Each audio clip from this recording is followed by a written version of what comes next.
오늘 우리는 이 본문 말씀을 통해서 조금 불편할 수 있는 주제를 살펴보려고 합니다. 바로 약함입니다. 솔직히 이 약함이라고 하는 단어 자체가 우리의 마음을 좀 다소 불편하게 만듭니다. 우리는 다들 강해 보이고 싶어 하지 약해 보이고 싶어 하지 않습니다. 누구에게도 뒤처지고 싶어 하지 않습니다.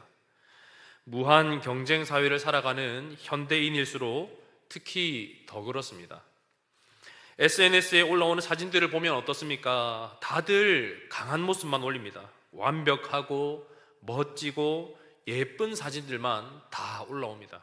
어떻게 이렇게 다들 완벽하게 살아갈 수 있나 싶은 생각이 들 정도로 다 그런 모습만 올라옵니다.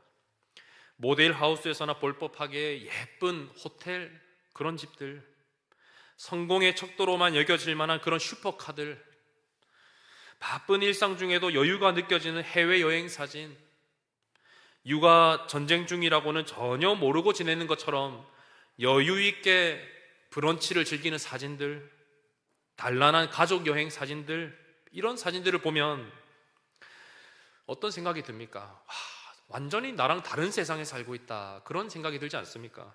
그 누구도 실패한 모습, 주저앉은 모습, 우는 애기 달래는 그런 사진 찾아볼 수가 없습니다.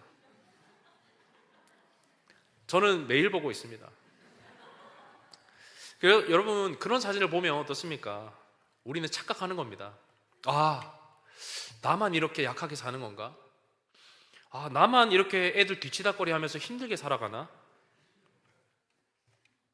다들 공감하시죠? 다들 그렇게 살아가는데 SNS만 들어가면 그런 사람이 한 명도 보이지가 않더라는 겁니다.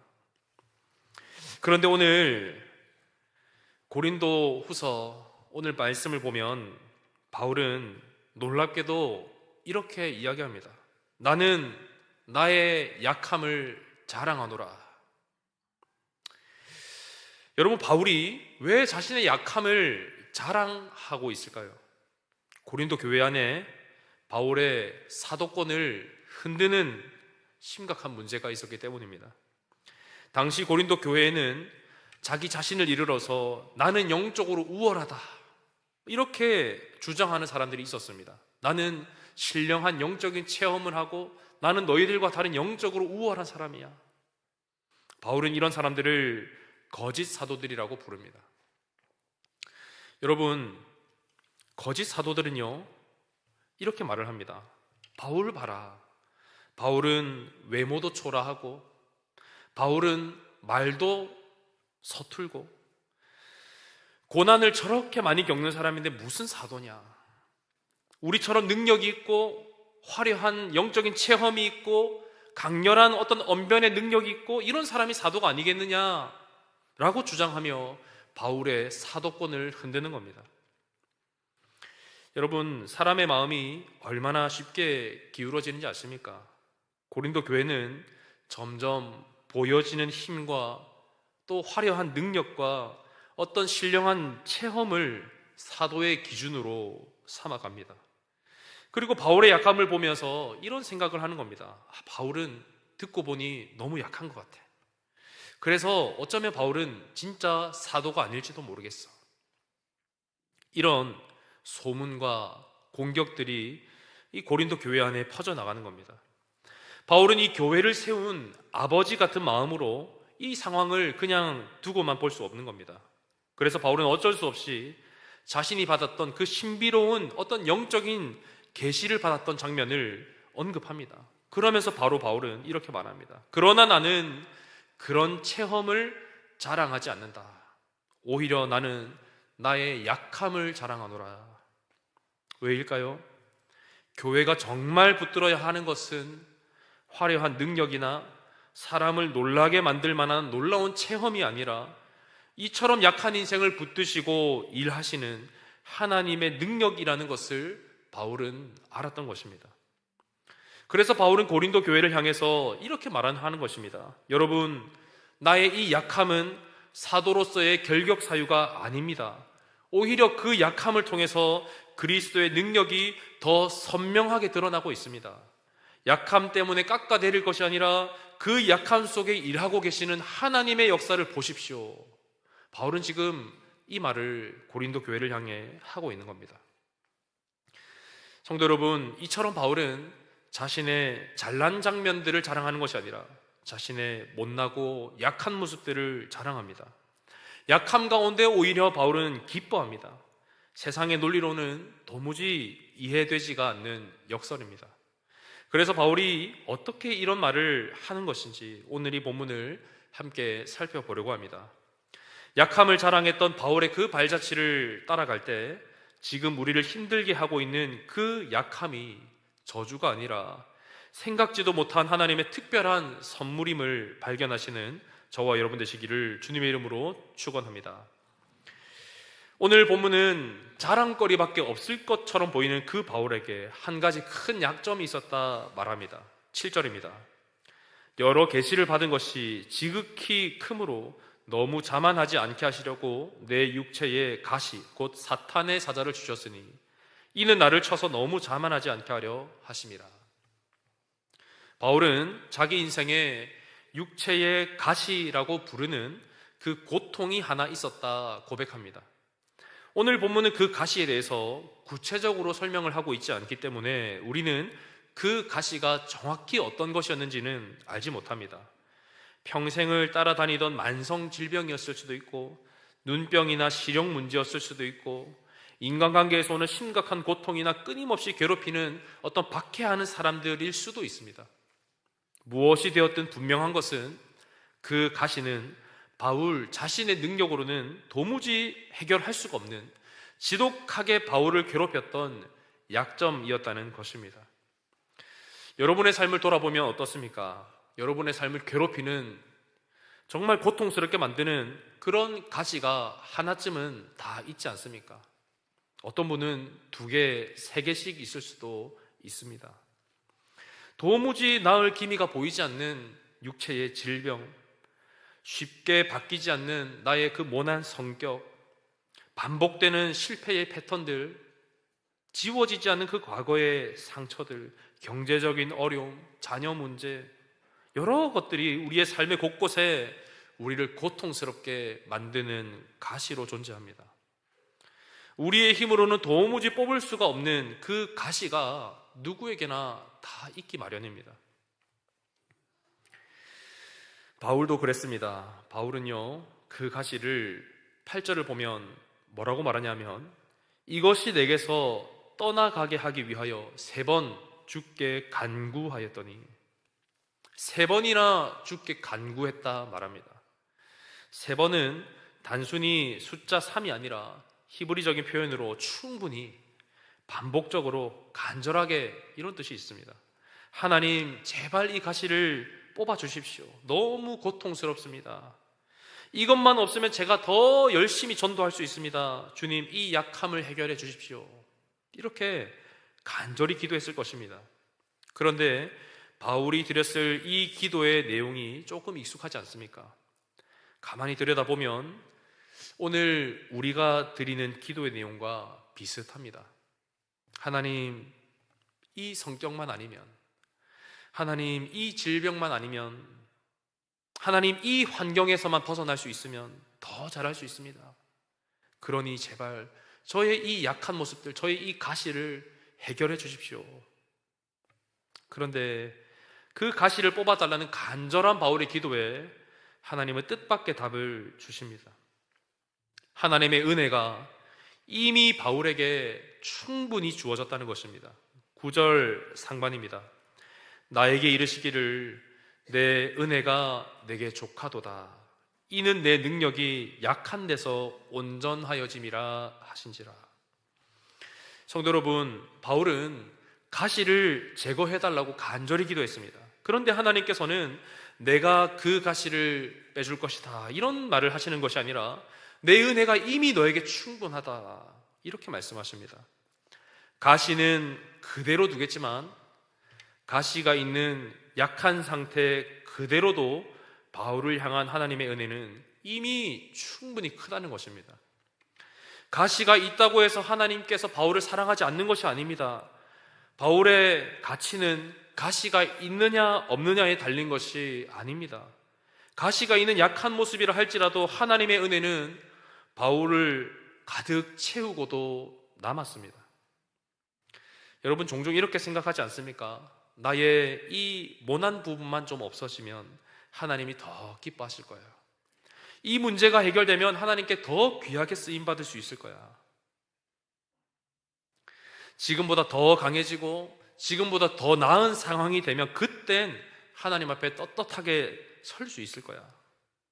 이렇게 우리는 생각합니다. 약하다고 여겨지는 그 부분들이 해결되면 하나님 앞에 뭔가 더 떳떳하고 더 높은 자리에 올라서서 더 위대한 일을 할 수 있을 것이라 생각합니다. 그런데 하나님께서는 이렇게 말씀하는 겁니다. 아니다. 지금 이 가시를 가진 그 약한 모습 그대로도 내가 은혜를 주는 것에 아무런 지장이 없다. 충분하다. 너의 약함은 내가 너에게 줄 은혜 앞에 아무런 문제가 되지 않는다. 그렇게 말씀하는 겁니다. 여러분, 이것이 복음입니다. 우리의 가치는 어떤 대단한 일을 해내느냐에 있지 않습니다. 우리의 가치는 얼마나 화려한 스펙을 소유하고 있느냐에 달려있지도 않습니다. 우리의 가치는 세상적으로 얼마나 완벽하고 얼마나 강력한가에 달려있지가 않습니다. 진짜 우리의 가치는 우리가 가장 약한 그 순간에도 변함없이 우리를 붙드시는 하나님의 은혜와 사랑 안에 있음을 믿습니다. 바울은 이 사실을 분명하게 깨달았습니다. 이 가시가 저주만은 아니었구나. 이 약함이 나를 하나님 앞에 더 강하게 묶어두는 보이지 않는 안전장치였구나 라는 것을 바울은 깨닫는 겁니다. 7절입니다. 여러 계시를 받은 것이 지극히 크므로 너무 자만하지 않게 하시려고 내 육체에 가시 곧 사탄의 사자를 주셨으니 이는 나를 쳐서 너무 자만하지 않게 하려 하심이라. 여러분, 바울을 둘러싼 배경을 보면 어떻습니까? 바울은 혈통, 학력, 율법, 열심, 도덕성 이런 모든 측면에서 당대 최고 수준을 가진 종교적인 엘리트였습니다. 뿐만 아니라 로마 시민권까지도 소유했습니다. 이처럼 바울에게는 자랑거리, 즉 교만해질 요소가 너무 많이 있었습니다. 그러니 하나님은 바울 가운데 그 교만이 바울을 망치도록 내버려 두지 않으시려고 이 가시라고 하는 겸손의 장치, 기도로서 하나님께 단단히 묶어두는 끈을 허락하신 것입니다.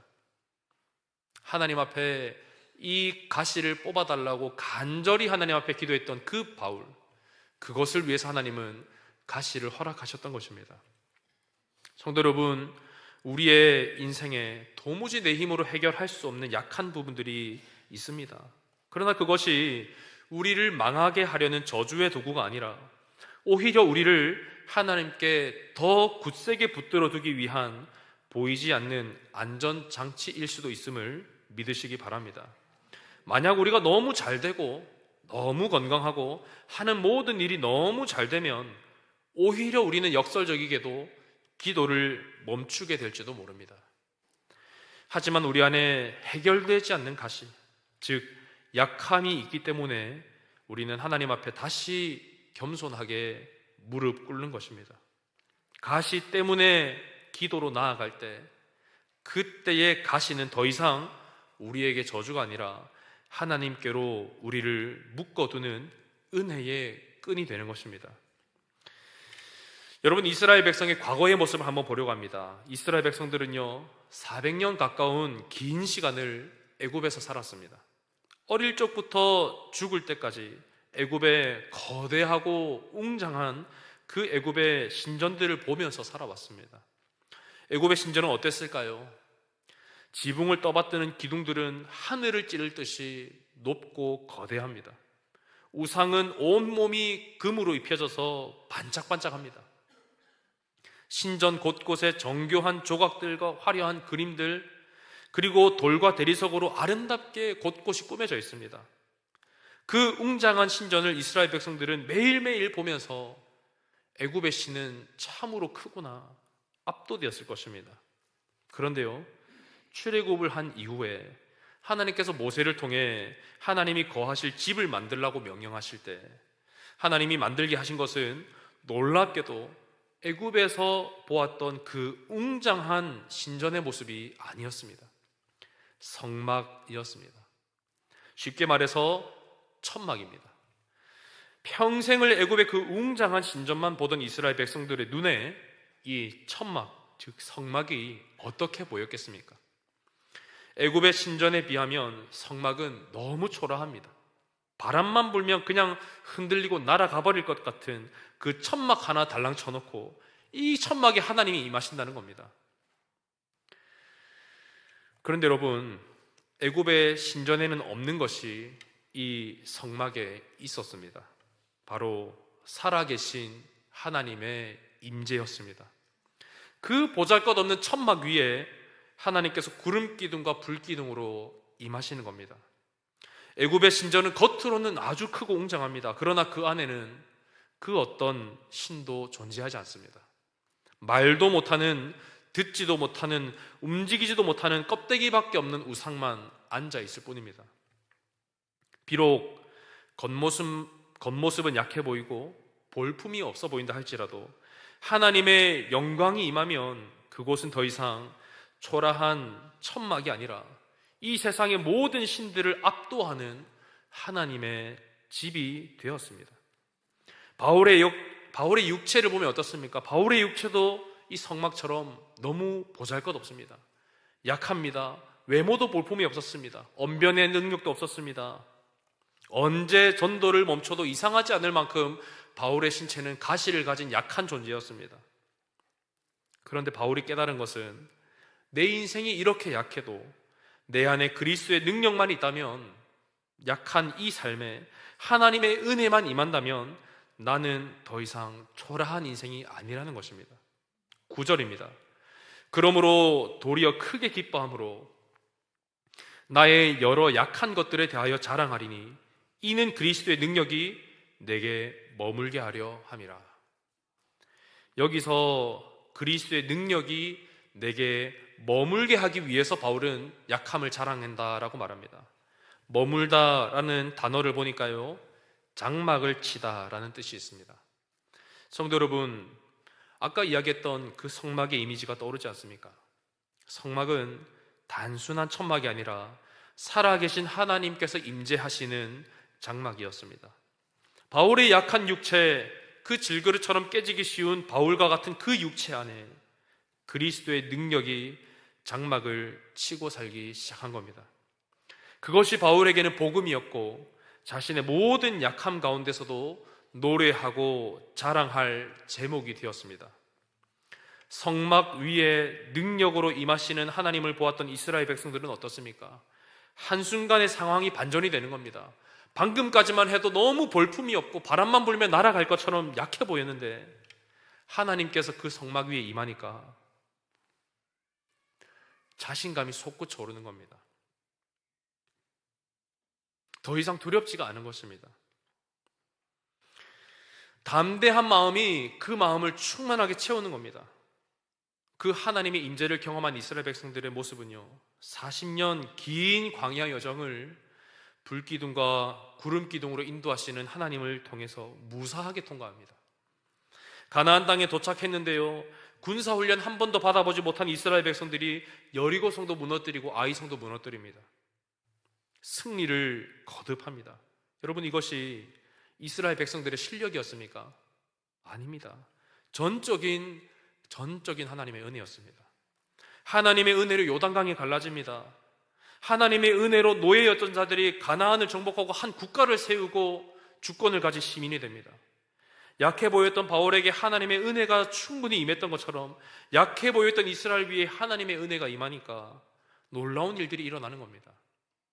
여러분, 이 이야기가 우리에게 주는 메시지가 무엇입니까?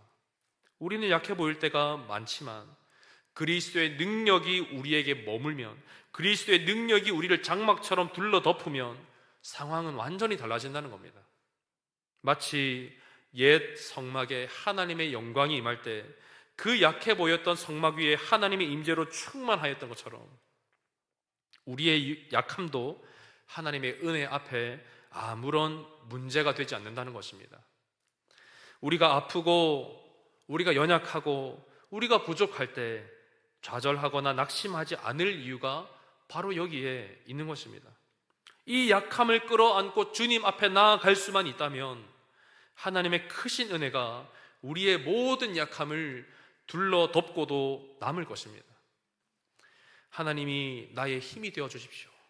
내 강함의 능력이 아니라 주님의 능력으로 문제가 해결되고 이 거친 광야를 통과하게 해주시고 내 앞에 요단강이 갈라지게 해주시고 여리고성을 무너지게 해주십시오.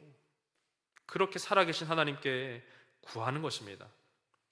내가 할 수 없기 때문에, 내가 약하기 때문에 강하신 하나님께 기도하는 것입니다. 바울이 그랬지 않습니까? 수많은 사도행전의 전도의 역사들, 복음을 전하는 가운데 일어났던 그 놀라운 모든 일들이 바울의 능력이었습니까? 그렇지 않습니다. 바울은 누구보다 약했던 사람이었지만 그 하나님을 의지하니까 하나님의 능력으로 그 엄청난 선교 여정들을 능히 감당하더라는 것입니다.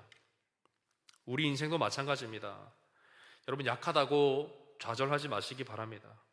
우리의 약함은 하나님의 능력이 나타날 좋은 기회가 되기 때문입니다. 하나님이 우리 가운데 임하시기만 하면 능치 못하실 일이 없음을 믿으시기 바랍니다. 여러분, 약함에 대해서 생각하고 있습니다. 약함에 대해서 생각하면 예수님께서 달리셨던 그 십자가가 약함의 절정입니다. 십자가 위에 달리신 예수님은 가장 약해 보입니다. 너무나 무기력해 보입니다. 가장 실패한 모습입니다. 손과 발은 못에 박히고 조롱당하시고 침뱉음 당하시고 옷이 벗겨지고 사람들 눈에는 철저하게 패배한 사람으로 보였습니다. 그런데 성도 여러분, 십자가에 힘없이 달려 계신 바로 그 순간이 하나님의 가장 큰 능력이 드러난 순간이었습니다. 예수님은 십자가 위에서 가장 약하게 보이셨지만 그 약함을 통해서 우리의 모든 죄를 용서받았고 구원까지 받게 된 것이지 않습니까? 로마 군인들과 유대 종교 지도자들의 눈에는 예수님의 십자가가 약함으로 보였습니다. 사실 그 십자가는 하나님의 눈에는 죄인들을 구원하는 가장 강한 하나님의 능력이었던 것을 이들은 몰랐던 것입니다. 사도 바울은 이 사실을 가장 깊이 깨달았습니다. 9절, 10절입니다.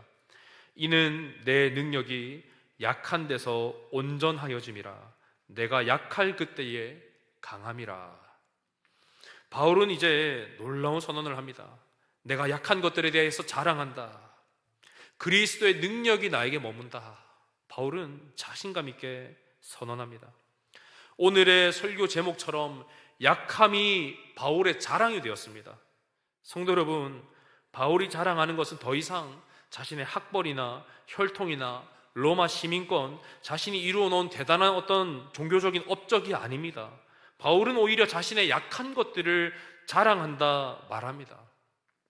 매맞은 것, 배고팠던 것, 헐벗은 것, 도망쳤던 기억들, 사람들에게 무시당하고 비웃음 당했던 일들, 사람들 앞에 수치스럽고 감추고 싶었던 그 모든 일들을 바울은 자랑하노라라고 선언합니다. 왜입니까?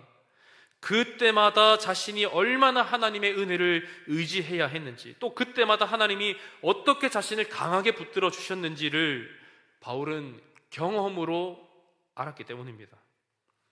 바울의 자랑은 내가 얼마나 잘났는가가 아니라 내가 이렇게 약하고 부족했음에도 불구하고 하나님의 은혜는 단 한순간도 모자라거나 부족함이 없었다로 바뀌었습니다.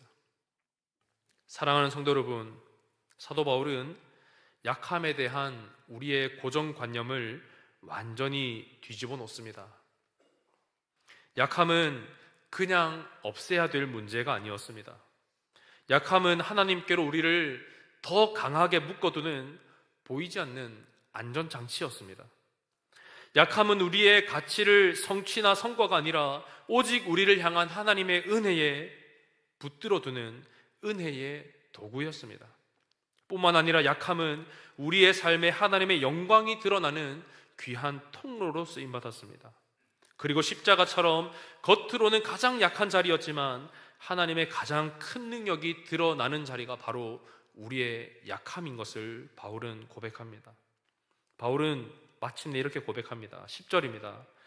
그러므로 내가 그리스도를 위하여 약한 것들과 능력과 궁핍과 박해와 곤고를 기뻐하노니 이는 내가 약한 그때에 강함이라. 사랑하는 성도 여러분, 바울의 이 고백이 오늘 저와 여러분의 고백이 되었으면 좋겠습니다. 우리의 약함을 더 이상 부끄럽고 숨기고 싶은 수치가 아니고 도리어 우리의 약함을 가장 큰 자랑거리요 하나님을 향한 감사의 제목으로 여기시는 저와 여러분 되시기를 주님의 이름으로 축원합니다.